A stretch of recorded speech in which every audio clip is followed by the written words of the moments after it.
नमस्कार बच्चों, Isha classes online education में आप सभी का एक बार फिर से स्वागत है। देखिए बच्चों, हम लोग चैप्टर पढ़ रहे हैं नवा, जिसका नाम है पेशोला की प्रतिध्वनि। और इससे पहले वाले वीडियो के अंदर जयशंकर प्रसाद जी का जीवन परिचय और ये जो कविता है इसका वर्ण्य विषय क्या है और इस कविता से क्या प्रेरणा दी गई है, ये दोनों क्वेश्चन हम लोग पढ़ चुके हैं। अगर आप लोगों ने पिछला वीडियो नहीं देखा है तो इस वीडियो को जरूर देख लीजिए ताकि आप लोगों को कविता अच्छे से समझ में आ सके। आज इस कविता को हम लोग आगे समझने की कोशिश करते हैं। देखिए बच्चों, इस कविता का नाम है पेशोला की प्रतिध्वनि।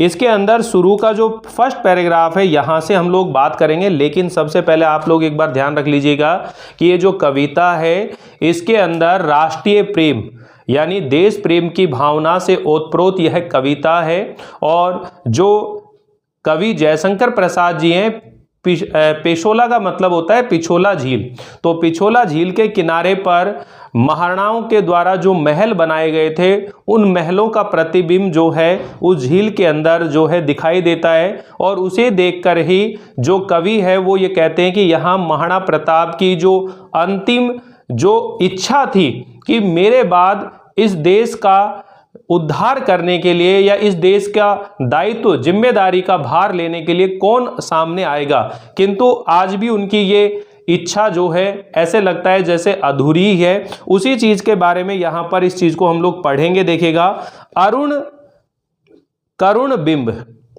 वह निर्धूम भस्म रहित ज्वलन पिंड। एक एक चीज को क्लियर करेंगे। सबसे पहले मौखिक रूप से मुद्दा समझ में आ गया कि यहाँ पर महाराणा प्रताप जैसे वीर जो स्वतंत्रता सेनानी अपने समय के रहे हैं, उन्होंने जीवन भर अपने मातृभूमि मेवाड़ की आज़ादी के लिए हमेशा संघर्ष करते रहे, हमेशा शत्रुओं का सामना करते रहे, लेकिन कभी उनकी पराधीनता को स्वीकार नहीं करा। किंतु अगर हम आज के समय की बात करें तो देखिएगा किस तरह से लोग अपने अतीत के गौरव को भूल चुके हैं, अपने अस्तित्व को भूल चुके हैं और केवल स्वार्थ और लालच के वशीभूत होकर के और जो बड़े लोग हैं उनकी क्या करते हैं, चापलूसी करते हैं, उनकी गुलामी करते हैं। जैसे देश का संचालन करने वाला व्यक्ति ही कौन होता है, सबसे बड़ा अधिकारी होता है, राजा होता है। आज उसके विरुद्ध, उसकी गलत नीतियों के विरुद्ध आवाज उठाने वाला कोई नहीं है। लेकिन ये जो कविता है ये परतंत्रता यानी गुलामी के समय की थी, जब हमारे देश में अंग्रेजों का शासन था और भारत गुलाम देश था। उस समय के जो भारतवासी लोग थे वो अपने अतीत के गौरव को, अपने साहस और पराक्रम को भूल चुके थे और केवल अंग्रेजों की चापलूसी करने में लगे हुए थे, उनकी नीतियों के विरुद्ध आवाज नहीं उठा रहे थे। ऐसी स्थिति में जो जयशंकर प्रसाद जी हैं, यहाँ महाराणा प्रताप के इस पिछोला झील के माध्यम से यहाँ वो बात बताना चाहते हैं, देशवासियों को देश प्रेम के लिए प्रेरित करना चाहते हैं, राष्ट्रीय भावना के लिए जागृत करना चाहते हैं। इसी विषय को यहाँ पर बड़े ही आराम से समझने की कोशिश करें। ये जो पहला पैराग्राफ है, इस फर्स्ट पैराग्राफ के अंदर सूर्यास्त का वर्णन किया गया। अब देखिए, सूर्यास्त का जब वर्णन होता है तो जो सूर्य अस्त हो रहा होता है उसका वर्णन किया जाता है। उस सूर्यास्त के वर्णन के साथ साथ आप देखिए महाराणा प्रताप भी चल रहे, यानी महाराणा प्रताप को भी यहाँ पर एक है कि महाराणा प्रताप भी अपने जीवन के अंतिम समय में है और अंतिम समय में होने की वजह से उनके मन में केवल एक ही सवाल आता है कि अब कौन संभालेगा, यानी मेरे बाद इस देश का भार कौन संभालेगा। तो देखिए, समझने की कोशिश करो। अरुण करुण बिंब वह निर्धूम भस्म रहित ज्वलन पिंड, विकल विवर्तनों से विरल परिवर्तनों से श्रमित नमित सा, पश्चिम के व्योम में है आज निरअवलंब सा, आहुतियां विश्व की अजस्त्र लुटाता रहा, सतत सहस्त्र कर माला से तेज ओज बल जो वद अन्यता कदम सा। तो यहां पर देखिए, सबसे पहली बात तो ये नोट कर लीजिए कौन कौन से अलंकार है। यहां पर अनुप्रास अलंकार है, उपमा अलंकार है, ठीक है ना। अनुप्रास अलंकार है, उपमा अलंकार है और श्लेष अलंकार है। तीन अलंकारों को यहाँ पर प्रयोग किया गया है। तीनों अलंकार हम लोग पंक्तियों के माध्यम से समझेंगे कैसे।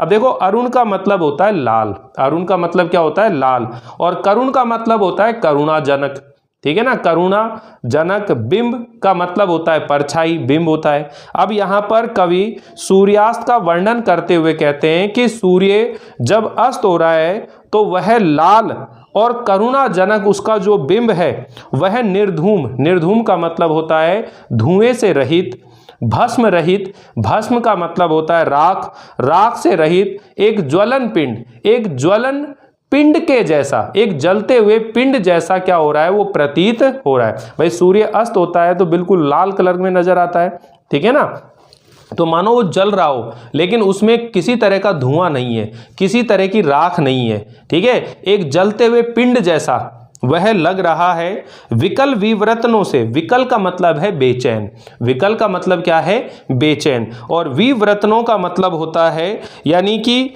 जो परिवर्तन होते हैं। विकल विवर्तनों का मतलब क्या होता है, जो परिवर्तन होते हैं। कहने का मतलब है कि सूर्य अस्त होता है फिर उदय होता है, अस्त होता है उदय होता है, ये काम वो लगातार करता रहता है, ठीक है ना।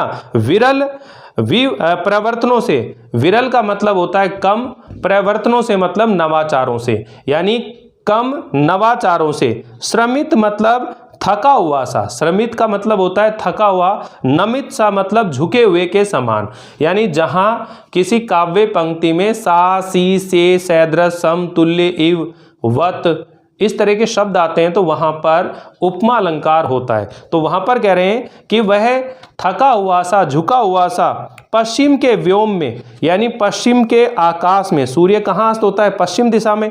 उदय कहाँ से होता है, पूर्व दिशा से। पूर्व दिशा से उदय होता है और पश्चिम में अस्त होता है। तो पश्चिम के व्योम में यानी कि पश्चिम के आकाश में आज निरअवलंब सा, यानी बेसहारा सा। निरअवलंब का मतलब क्या है, बिना सहारे के, यानी बेसहारा सा वह आहुतियां विश्व की अजस्त्र लुटाता रहा। और आज तक विश्व मतलब संसार की, अजस्त्र मतलब निरंतर, अजस्त्र का मतलब है निरंतर, आहुतियों को लुटाता रहा। मतलब जैसे सूर्य उदय होता है या सूर्य अस्त होता है तो हम सूर्य को क्या देते हैं, आहुतियां देते हैं, और उन आहुतियों को वह क्या करता है, लुटाता रहा है, ग्रहण करता रहा है। सतत मतलब निरंतर, सहस्त्र मतलब हजारों, करमालाओं से, अपनी किरण पंक्तियों से, अपनी किरणों से, ठीक है ना। करमालाओं से मतलब, कर का मतलब किरण लेंगे यहाँ पर, कर का मतलब हाथ भी होता है, लेकिन ये अनेकार्थी शब्द है, एक से अधिक अर्थ निकलते हैं, ठीक है। तो कर का मतलब यहाँ पर करमाला मतलब सूर्य की किरणों की मालाओं से। तेज ओज बल से, तेज ओज यानी तेज का मतलब तेजस्विता, ओज का मतलब ओजस्विता, और बल का मतलब बल, पराक्रमी। जो वदान्यता कदम सा, जो दानशीलता के समूह के समान वह देता रहा। अब देखिए यहाँ पर आपको कुछ चीजें पल्ले नहीं पड़ रही, लेकिन आप यहाँ पर एक चीज को ये समझिएगा बच्चों कि सबसे पहले तो यहाँ पर देखिए किसका वर्णन चल रहा है, सूर्यास्त का वर्णन चल रहा है। किसका वर्णन चल रहा है, सूर्यास्त का वर्णन चल रहा है, ठीक है। तो एक तरफ तो सूर्यास्त का वर्णन चल रहा है, ध्यान से समझिएगा, बहुत अच्छे समझ जाएंगे। दूसरी तरफ महाराणा प्रताप यानी महाराणा प्रताप के जीवन का अंतिम समय, अंतिम समय, ये दो चीजें हैं, इनको समझिएगा। दो तरह से कवि यहां पर समझा रहा है, क्योंकि लाक्षणिक जो शब्दावली होती है, प्रतीकात्मक शब्दावली वो रहती है। अब सूर्य जब अस्त हो रहा है, सूर्य क्या हो रहा है, सूर्य अस्त हो रहा है भाई, सूर्य क्या हो रहा है, अस्त हो रहा है। अब सूर्य अस्त हो रहा है तो इसके लिए कह रहे हैं कि ये कैसा लग रहा है, लाल। ये अस्त होता हुआ जो सूर्य है वो कैसा होता है, लाल, ठीक है। वह करुणाजनक, करुणाजनक, निर्धूम, निर्धूम का मतलब क्या होता है, धुएं से रहित, निर्धूम, भस्म रहित यानी राख रहित, राख से रहित, ठीक है। और ज्वलन, ज्वलन पिंड, तो ज्वलन पिंड का मतलब है जलते हुए पिंड के समान वह प्रतीत हो रहा है। तो इस तरह से यहां पर जो महाराणा प्रताप है वो अपने जीवन के क्या है, अंतिम समय में है, और वह बड़ा ही दुखी है, करुणाजनक उसका हृदय हो रहा है। ये जो करुणाजनक शब्द आ रहा है ये किसके लिए आ रहा है, ये महाराणा प्रताप के लिए आ रहा है, कि जो महाराणा प्रताप है अपने जीवन के अंतिम समय पर जो है, जो पिछोला झील है उसके किनारे पर अपने मन की इच्छाओं को व्यक्त करने एक तरह से, तो उसके मन में क्या है, करुणा उत्पन्न हो रही है और उसके हृदय के अंदर एक दुख, एक पीड़ा व्याप्त हो रही है। ठीक है ना। किस बात की हो रही है? आज तक तो देखो ये जो सूर्य था यहां पर दे रखा है विकल विवर्तनों से। अब विकल का मतलब होता है बेचैन। जो महाराणा प्रताप है वो बेचैन है, दुखी है। किस बात को लेकर के? कि आज तक तो वो है इस संसार की निरंतर आहुतियों को क्या करता रहा है, ग्रहण करता रहा है, किंतु अब उनके बाद में उनकी मातृभूमि को आजाद कराने के लिए जो संघर्ष कर सके, ऐसा कोई व्यक्ति उसे नजर नहीं आता है। तो यहां पर देखिएगा, वापिस सुनिएगा बच्चों, क्या बोलता है कि प्रस्तुत जो पंक्तियां हैं इसके अंदर कवि जयशंकर प्रसाद जी की ये पेशोला की प्रतिध्वनि जो कविता है इससे संकलित है और इसके अंदर सूर्यास्त का क्या किया गया है, वर्णन किया गया है। और कवि इसमें कहते हैं कि संध्या काल में उदयपुर के अंदर जो पिछोला झील है उसके किनारे पर अस्त होते हुए सूर्य का क्या कर रहे हैं, वो वर्णन कर रहे हैं। यहाँ पर जो कवि जयशंकर प्रसाद जी हैं वो इस बात का क्या कर रहे हैं, वर्णन कर रहे हैं। साथ भी देखिए किस बात का वर्णन कर रहे हैं, कवि सूर्यास्त के दृश्य का क्या कर रहे हैं, वर्णन कर रहे हैं और कहते हैं कि सूर्य लाल रंग वाला और करुणाजनक क्या हो रहा है, प्रतीत हो रहा है। सूर्य जो है लाल रंग का और करुणाजनक क्या हो रहा है, प्रतीत हो रहा है। और सूर्य का लाल गोला जो है वो बिल्कुल धुएं से रहित है, निर्धूम है, निर्धूम है, राख रहित है और एक जलते हुए पिंड जैसा क्या हो रहा है, वो प्रतीत हो रहा है। जलते हुए पिंड के समान वह प्रतीत हो रहा है। और अनगिनत बार यानी कि अनेक बार वह सूर्य अस्त होता है और उदय होता है, ये कार्य वो लगातार क्या करता है, करता रहता है। तो अनगिनत जो है इस काम को करने के कारण से, अनगिनत सूर्यास्त जो है गगन के आर पार जाने के कारण से, अपने थोड़े से ही प्रयास से वह सूर्य जो है कुछ श्रमित सा, थका हुआ सा और नमित सा यानी झुका हुआ है। नमित सा मतलब झुका हुआ है। तो यहां आगे देखिए बच्चों, विनीत सा, थका हुआ सा, और जब वह सूर्य पश्चिमी आकाश में वहां पर वह अस्त होता है तो एकदम निराधार सा क्या लग रहा है, वो प्रतीत हो रहा है, बिल्कुल जैसे कोई उसका आधार नहीं हो, इस तरह से वह प्रतीत हो रहा है। ये वही सूर्य है जो कभी उपासकों के द्वारा दी जाने वाली आहुति जो होती थी उसको लगातार क्या करता है, स्वीकार करता रहे और अपनी हजारों किरणों से सारे संसार को एक ओज, तेज और बल का दान करते हुए दानशीलता और उदारता से भरा भंडार प्रतीत होता था। और उसके डूबने का समय जो है अब समीप आ जाने से उसका संपूर्ण तेज और पराक्रम जैसे क्या हो गया है, शिथिल हो गया है। तो यहाँ पर कवि ने एक तरफ तो अस्त होते हुए सूर्य को वर्णित किया है और दूसरे तरफ प्रताप के जीवन के अंतिम समय का यहाँ पर वर्णन किया है।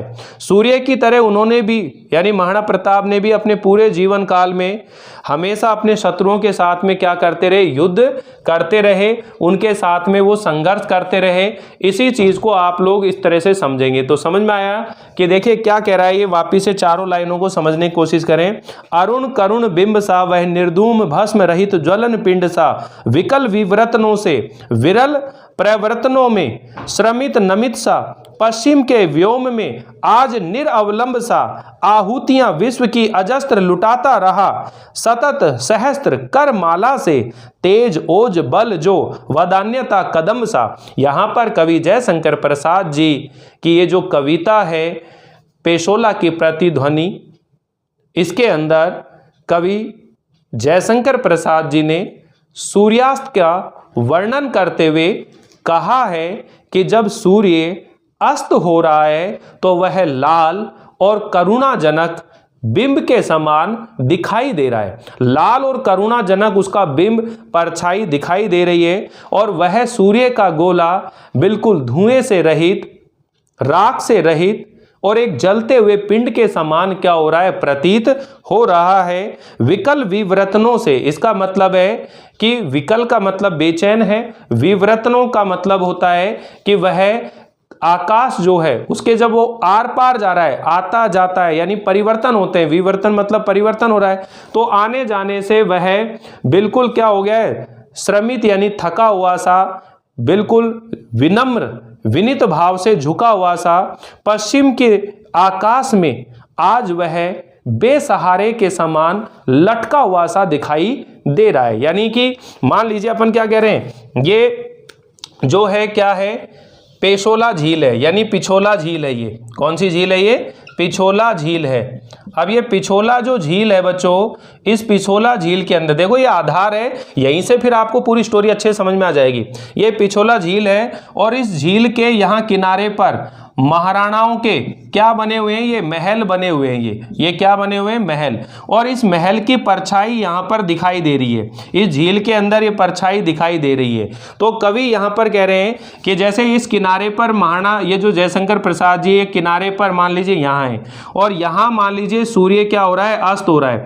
तो सूर्य जब अस्त हो रहा है तो वह कैसा लग रहा है? लाल और करुणाजनक प्रतीत हो रहा है। वह सूर्य का गोला राख रहित, धुएं से रहित एक जलते हुए पिंड के समान प्रतीत हो रहा है। और बार बार गगन के, आकाश के आर पार जाने से, यानी बार बार वो आता जाता है तो उससे मानो थका हुआ सा, बिल्कुल विनम्र भाव से वह बेसहारे के समान लटका हुआ सा क्या लग रहा है? प्रतीत हो रहा है। इसी चीज को महाराणा प्रताप के संदर्भ में अगर हम समझेंगे तो ऐसे समझिए कि महाराणा प्रताप अपने जीवन के अंतिम समय के अंदर बिल्कुल बेचैन है, दुखी हैं और बिल्कुल थके हारे से, उदास और निराश से हैं, क्योंकि उनका देश अभी भी गुलामी, परतंत्रता के बेड़ियों के सामने खड़ा है।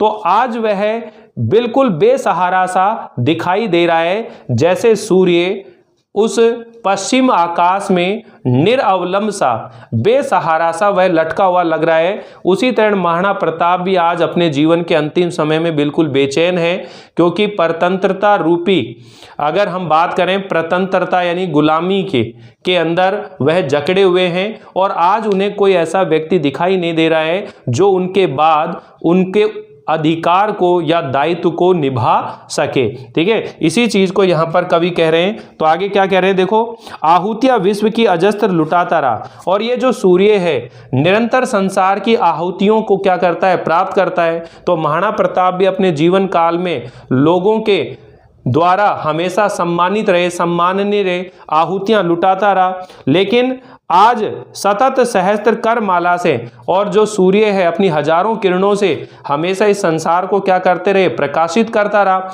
तो जो महाराणा प्रताप है वो भी अपने जीवन काल में अपने साहस और शौर्य पराक्रम से हमेशा अपनी मातृभूमि मेवाड़ की प्रजा की हमेशा रक्षा करते रहे, उसकी आज़ादी के लिए संघर्ष करते रहे।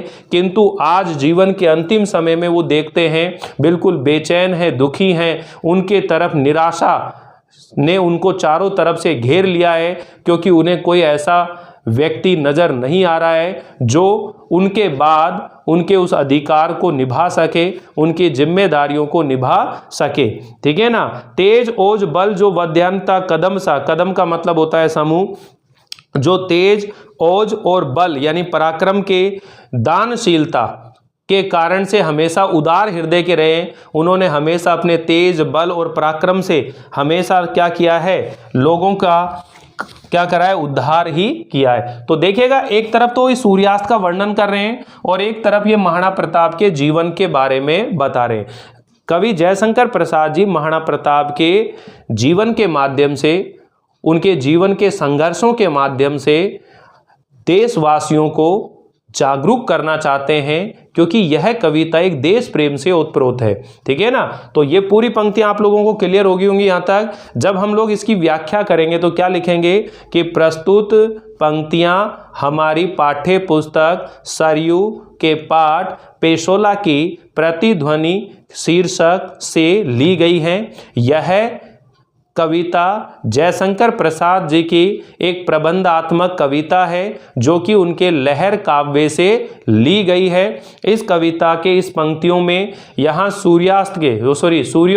सूर्यास्त जो है उसका वर्णन यहाँ पर किया है। यानी पेशोला की जो झील है, पिछोला की झील के किनारे पर सूर्यास्त का क्या किया है? वर्णन किया है। तो सूर्य का जो गोला है वो बिल्कुल लाल और करुणाजनक दिखाई दे रहा है। वह धुएं से रहित, राख रहित एक जलते हुए पिंड के समान है। बार बार आकाश के आर पार जाने से वह कुछ थका हुआ सा विनीत भाव से पश्चिम दिशा में आकाश में निराधार बेसहारे के समान वह लटका हुआ सा प्रतीत हो रहा है। निरंतर संसार की आहुतियां प्राप्त करने वाला, संसार की आहुतियां लेने वाला और अपनी हजारों किरणों से संसार को प्रकाशित करने वाला, आज वह अपने तेज, ओज और बल को अपनी दानशीलता से मानो सबके लिए क्या कर रहा है, लुटा रहा है। इस तरह यहां पर इस चीज को आप ध्यान रखेंगे।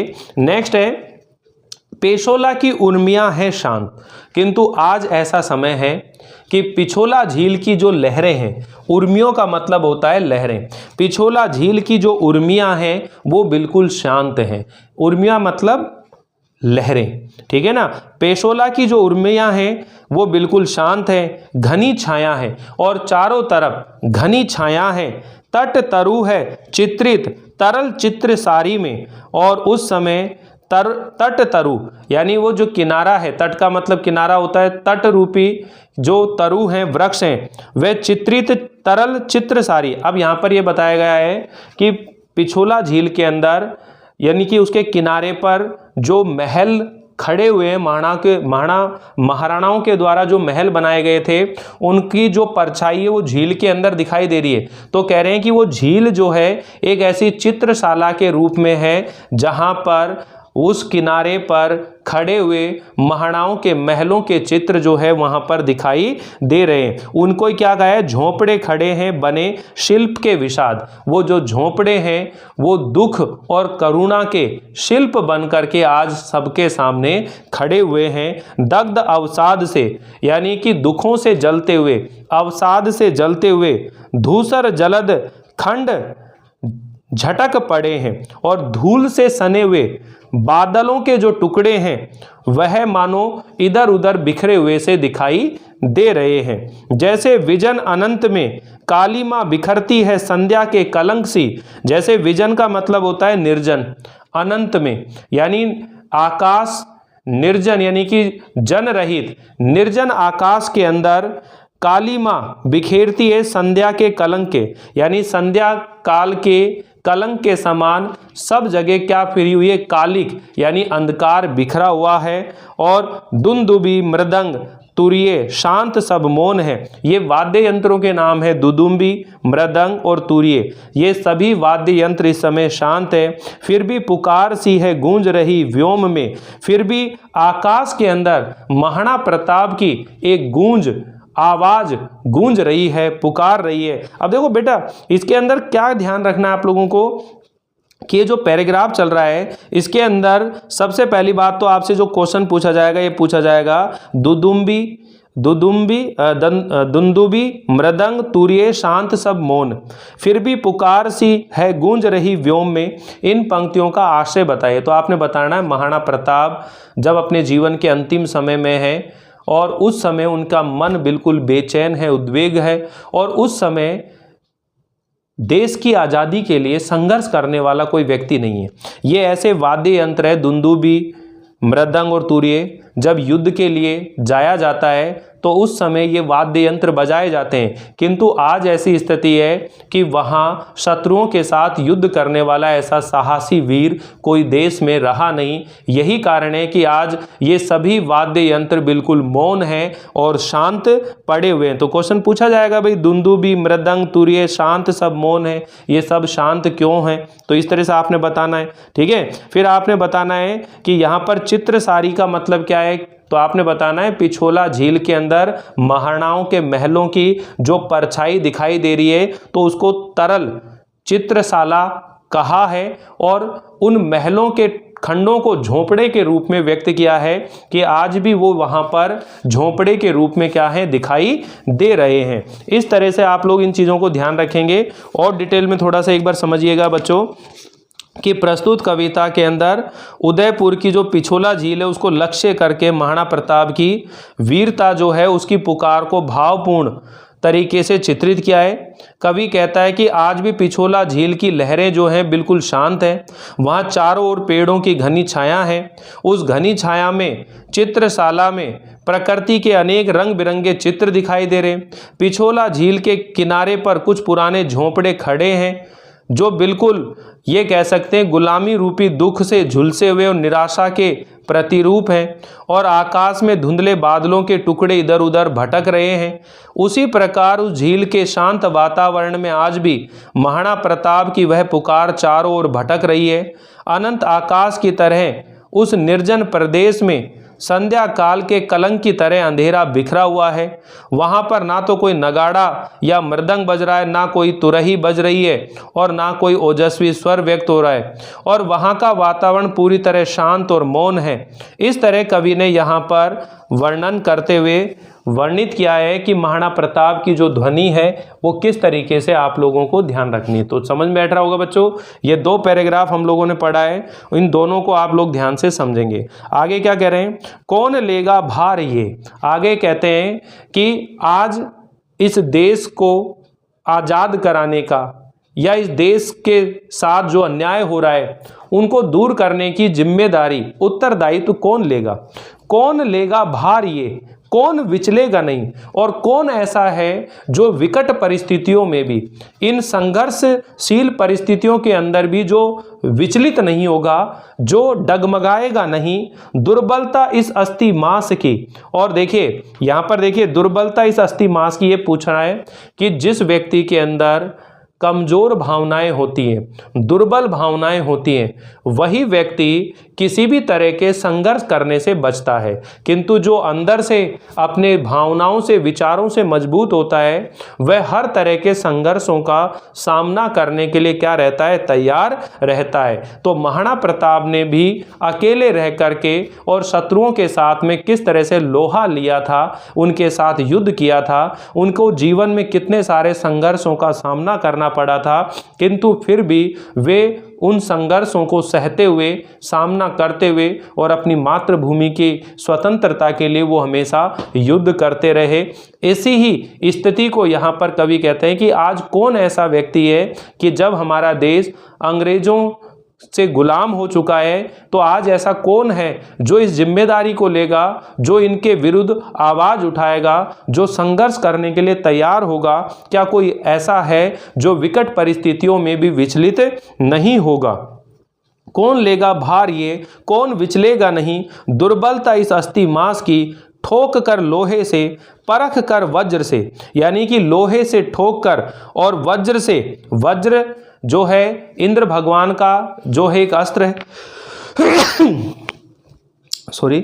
तो देखिए जो वज्र है, वज्र कर से, कर वज्र से, यानी कि वज्र के समान कठोर आघातों को जो सह सके।